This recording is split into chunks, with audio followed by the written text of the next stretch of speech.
thought once you made it, things would finally get easier.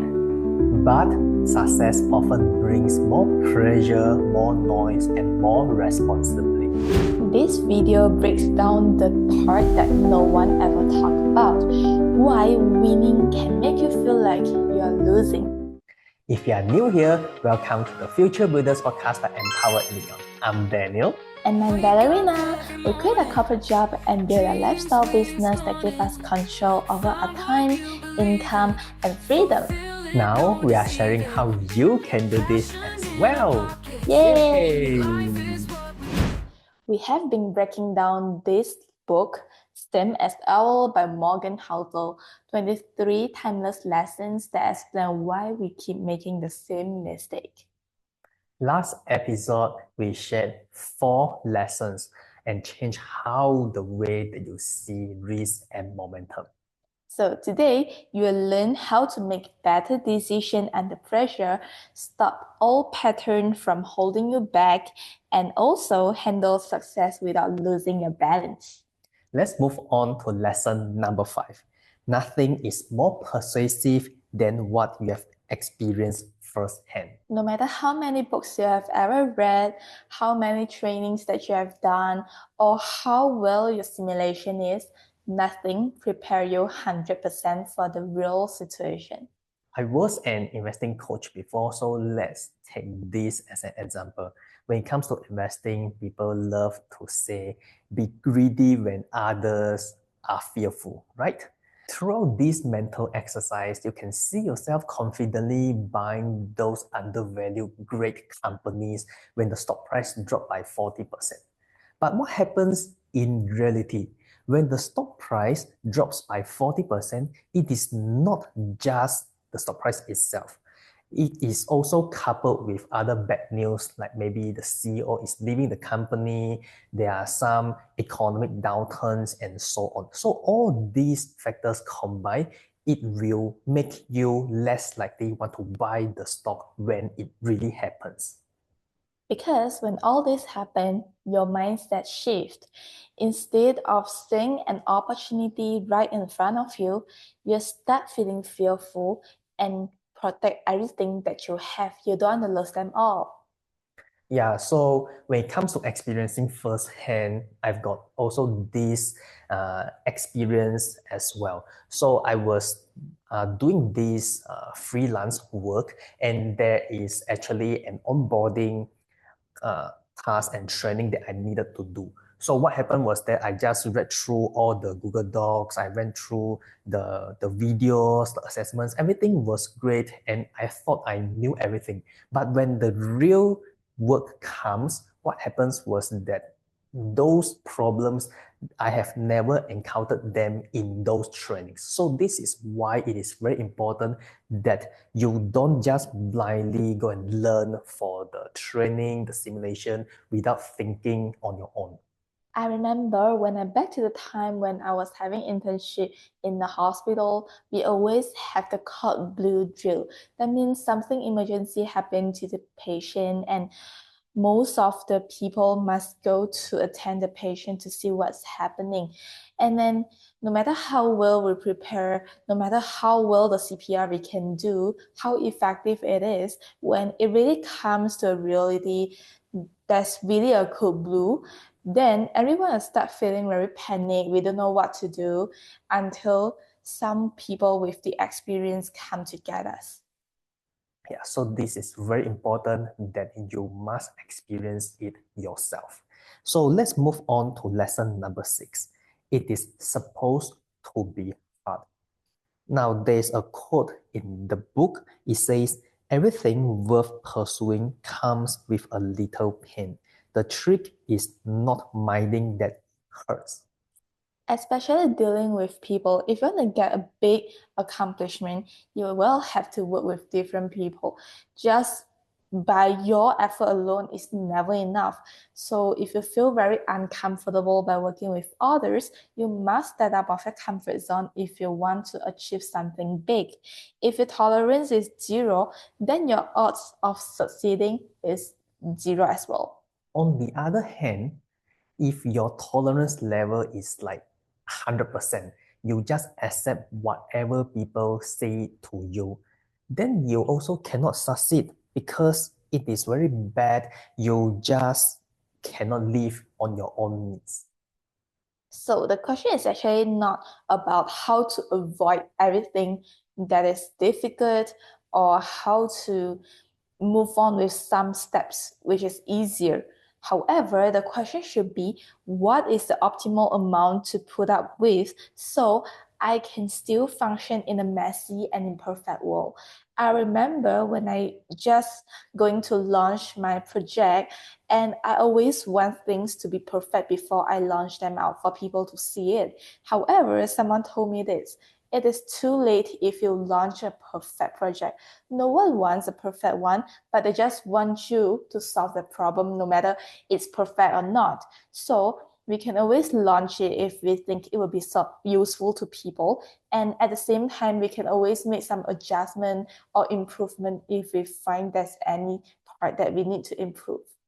Yeah, I recall this concept is actually similar to a previous book that we talk about. It is the psychology of money. And inside that book, it says, be sensibly optimistic. Meaning to say, you need to be optimistic about the things that you are doing in the long term, but during the short term, you need to acknowledge that there must be some pain or it is not as smooth as you think. Take, you see, like sports or health as an example. If you want to keep up of your health, you want to maintain your shape, you need to work out almost every single day. Let's say in the morning before you go to work. So in this case, what you're going to do is you need to wake up early, like 6 a.m. in the morning or even earlier. This, in short, it is a very painful thing to do. But over the long term, it will give you the health benefits that you always wanted. Yes, exactly. I totally agree with you, Daniel. So if you want to get a result that you want, remember, the initial phase will always be difficult. It will never ever be easy. You must overcome that, then only you will see the rainbow. Moving on to the next one, which is wound heal, scars last. So there are certain incidents happening in your life that you won't forget forever and that partly shapes your beliefs, especially during your childhood. This one, it is so true when I was talking to my grandparents. So they are like 70 to 80 years old right now. And even for now, when things are so good for them, meaning to say financially, they are so good, they still save every single cent that they have and they just live frugally. Why? Because they actually went through the World War II period during their young age. And that kind of thinking, that kind of trauma actually stay with them even until now. At the same time, when you are communicating with people, interacting with each other every day, be mindful of what you say to them as well. Because remember what I just mentioned, wounds heal, scars last. Even they feel much better from your judgment or they actually accept it, but they still feel very hurtful inside them. So this is some impact that will last forever. It is never be a past, so it's something that we must remember all the time. And also, we need to understand that certain beliefs are no longer valid in today's world.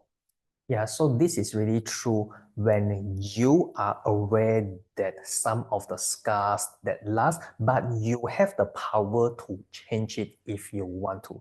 So I want to ask you this question, like what shapes your belief about money or choosing a career?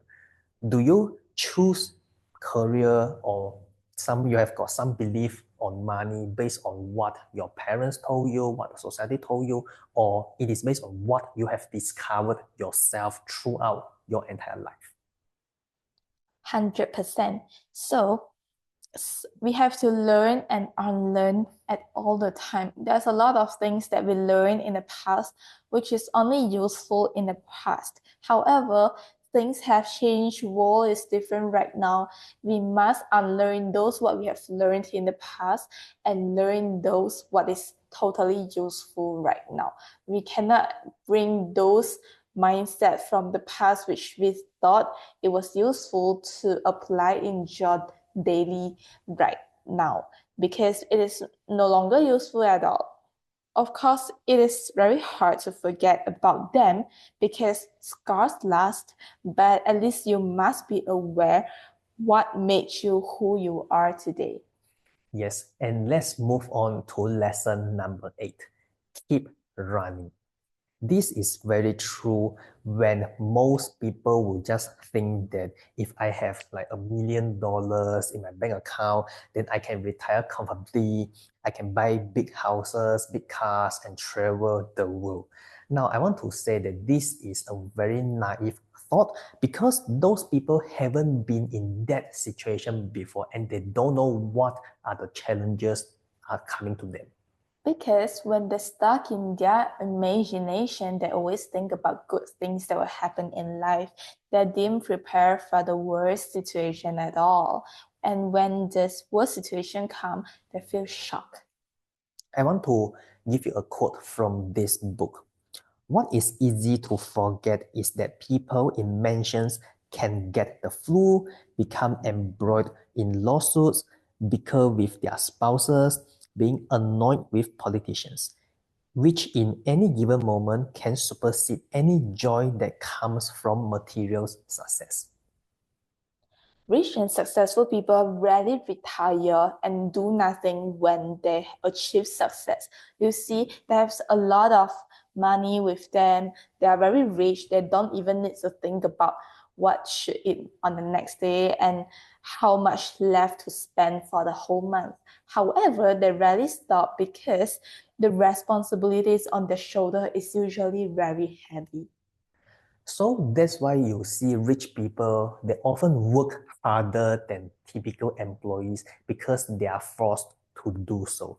And when it comes to having money, lawsuits is like something that will definitely happen to them. You can imagine that if those rich people, they don't care about lawsuits, it will eat them alive even when they have a lot of money. Let me share with you a quote by Jack Ma, the founder of Alibaba in 2016. He said, "My biggest mistake was I made Alibaba. I just trying to do a small business.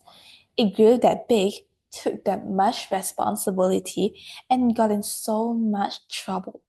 Imagine these sentences coming out from a people who is very rich. Typical people might feel like, no way, everybody want to be like you. If you don't want, then give it to me. Let me handle them all. However, is that this easy? No. Yeah, so I actually watched that particular interview that Jack Ma said this sentence, and he actually said that he is actually much enjoying when he was working in that small offices during the startup phase instead of when Alibaba was an established company because like the customer is not happy with Alibaba, government is not happy with Alibaba, and even the supplier, everything. So everyone is against that company. So that's why he has to work so hard to make sure that that company sustains. Yup, it's totally not easy at all. And it's not just a very difficult phase in the initial phase, but all the way until the end. You will meet a lot of challenges, but no matter what, you couldn't give up. Eventually, you have to keep running no matter what, where you are, what you do, until your last breath. So, actually, growing up isn't about fixing everything right, but it's about seeing things more clearly. Yeah, so when you see your experience, pain, and pressure, you need to know that they are part of your path. It is not some roadblocks through the journey. So you stop fighting yourself. And that's when you finally move forward. thank you so much for supporting the Future Builders podcast all along this journey. And this is the officially end of a season. Thank you so much. Till we meet again. Bye.